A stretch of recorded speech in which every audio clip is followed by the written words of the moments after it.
The best of us do not shy away from making a difference. Perhaps that is why I am going to read you a poem written by a sister after her brother had passed in October of 2002. I recall the four of us. We were young and free. How we laughed and played and fought, never dreaming that one day there would be only three. Your courage and strength amazed me. How you always carried on, but mostly how your will to live was so very strong. To Mom and Dad, you were their life, their reason for going on. But yet I sit and wonder, how can they be so strong? You were their little boy, so determined and headstrong. How hard it must have been when they realized your strength was gone. This poem captures the feelings of those families whose loved one suffered from Duchenne Muscular Dystrophy. Duchenne Muscular Dystrophy is the #1 childhood genetic disorder in our country today, and very few people know about it. There's a petition out right now to sign that urges the FDA to accept proven child-saving therapies such as Eteplirsen. Duchenne Muscular Dystrophy, also known as DMD, is a progressive muscle wasting disease. This disorder affects 1 in every 3,500 boys born. Newborns with Duchenne appear healthy, but as toddlers they exhibit mild signs of muscle weakness such as difficulty climbing stairs or jumping up and down. Children with Duchenne do not produce a crucial protein called dystrophin. As a result, every muscle in the body fails. Most children lose their ability to walk by adolescence, and the disease causes complete paralysis. Ultimately, the heart and lungs stop working.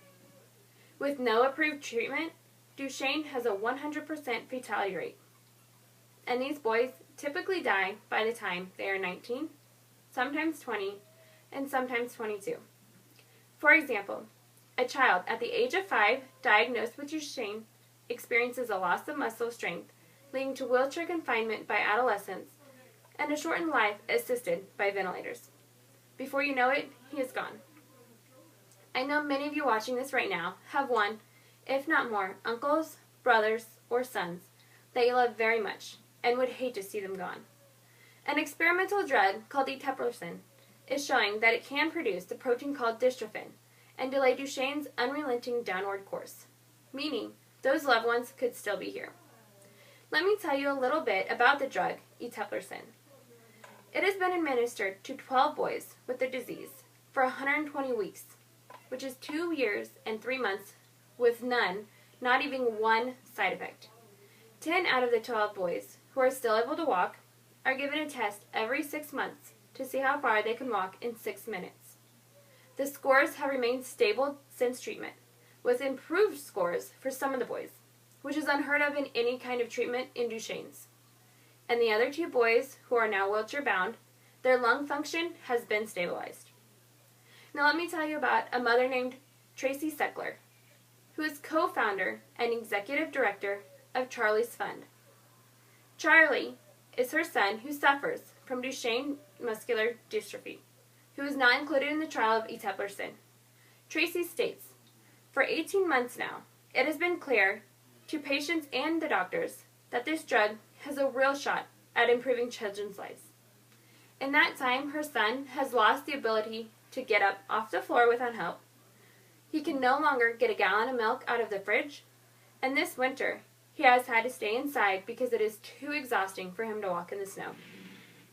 How much longer should Tracy wait for the FDA officials to come around? Should she wait until he needs a wheelchair full time? Or should she wait until he needs to rely on a machine to breathe at night? We all have the opportunity to play sports. We all have the opportunity to be in the arts. And we all have the opportunity to choose to go to college. And we're at. Boys with Duchenne Muscular Dystrophy do not. So let's make it happen for them.